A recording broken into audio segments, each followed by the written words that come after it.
বর্ষিয়ান রাজনীতিবিদ, সাবেক শিবচর উপজেলা পরিষদ চেয়ারম্যান ও বিএনপির নেতা খলিলুর রহমান ঠান্ডু চৌধুরী ইন্তেকাল করেছেন। ইন্না লিল্লাহি ওয়া ইন্না ইলাইহি রাজিউন। বৃহস্পতিবার বেলা 11টার দিকে রাজধানীর ইউনাইটেড হাসপাতালে চিকিৎসাধীন অবস্থায় তিনি মারা যান। রাজনৈতিক জীবনে তিনি প্রথম শিবচর উপজেলা পরিষদ নির্বাচনে শিবচর উপজেলা পরিষদের চেয়ারম্যান হিসেবে নির্বাচিত হয়ে দায়িত্ব পালন করেন। এরপর 2001 সালের সংসদ নির্বাচনে বিএনপির মনোনীত প্রার্থী হিসেবে মাদারীপুর 1 আসনে প্রতিদ্বন্দ্বিতা করেন। আজ বাদ জুমা শিবচর উপজেলা ঐতিহাসিক বাহাদুরপুর ময়দানে খলিলুর রহমান ঠান্ডু চৌধুরীর জানাজা অনুষ্ঠিত হয়েছে। বাহাদুরপুর পীর সাহেব আব্দুল্লাহ মোহাম্মদ হাসানের ইমামতিতে লাখো মানুষ এতে অংশগ্রহণ করেন। জানাজার নামাজ শেষে পারিবারিক কবরস্থানে দাফন করা হয়। পারিবারিক সূত্রে জানা গেছে, শারীরিকভাবে তিনি অনেক দিন ধরে অসুস্থ ছিলেন। ফুসফুসে পানি জমে তিনি অনেক দিন ধরেই চিকিৎসাধীন ছিলেন। বৃহস্পতিবার বেলা 11টার দিকে চিকিৎসাধীন অবস্থায় তিনি মারা যান। মৃত্যুকালে তিনি স্ত্রী, 4 ছেলে সহ অসংখ্য গুণগ্রাহী রেখে গেছেন। তার মৃত্যুতে বিএনপির মহাসচিব মির্জা ফখরুল ইসলাম আলমগীর গভীর শোক প্রকাশ করেছেন।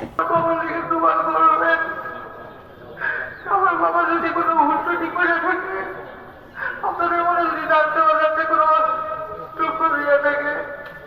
ঠান্ডু চৌধুরী সাহেব কেমন ছিলেন, এই বিশাল সমাবেশে তার সমাজে পাওয়া যায়। মানুষ বড়শীল, এখানে সবাই বলাবে।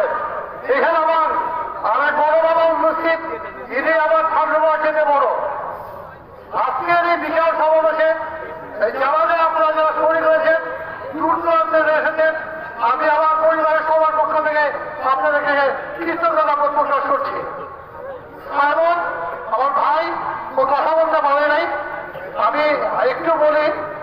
বাবা এই বিশাল রাজনৈতিক জীবনে অনেক মানুষের সংস্পর্শে এসেছে, কখনো ভালো কখনো মন্দ, অনেক কিছু সে করেছে এবং একটা জ্ঞানা পাওয়াও আমার থাকতে পারে। আমার বাবা শুধু সারা জীবন মানুষকে খাইয়েছে। তারপরেও যদি কারোর কাছে কোনো জানা পাওয়া থাকে, আমরা আজকে পরিবারের সমস্যার সাথে আমাদের সাথে আমার ভাই সত্য বিশ্বাস আছেন, আপনারা বলবেন, আমরা শোধ করে দেব। আপনারা কি তাকে মাফ করছেন? আপনারা তাকে মাফ করছেন? আপনারা তাকে মাফ করছেন?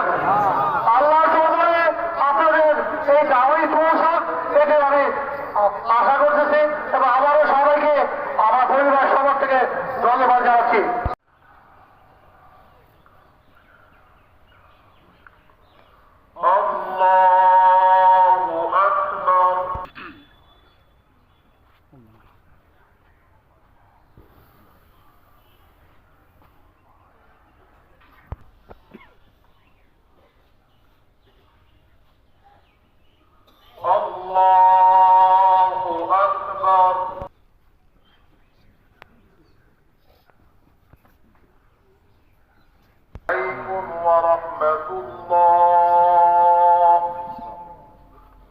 السلام عليكم ورحمة الله।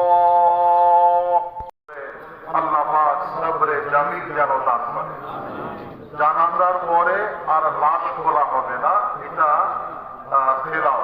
এদিকে আপনারা সবাই লক্ষ্য রাখবেন। জানাজার পরে মাইয়ের যাওয়ার ব্যাপারে আপনারা সবাই সহযোগিতা করবেন। রাসূলে পাকের আত্মীয় স্বজন যখন মনে চায় যে কোনো সময় আলহামদু সূরা একবার 3 বার পড়বো। আমরা তো দোয়া করব বাহাদুরপুর কওমি মাদ্রাসার 1000 আল্লাহ পাক যেন ওনাকে মাফ করে দেয়। এই জানাজার নামাজে আপনারা যারা উপস্থিত হয়ে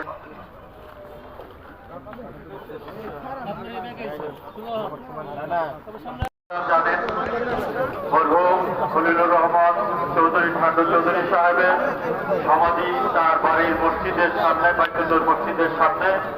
তার সমাধিতে এক মুষ্টি মাটি দিতে চান, তারা ওইখানে সবাই চলে যান, যার যার গাড়ি ভ্যান গাড়ি বাঁধিয়ে যেভাবে আছে।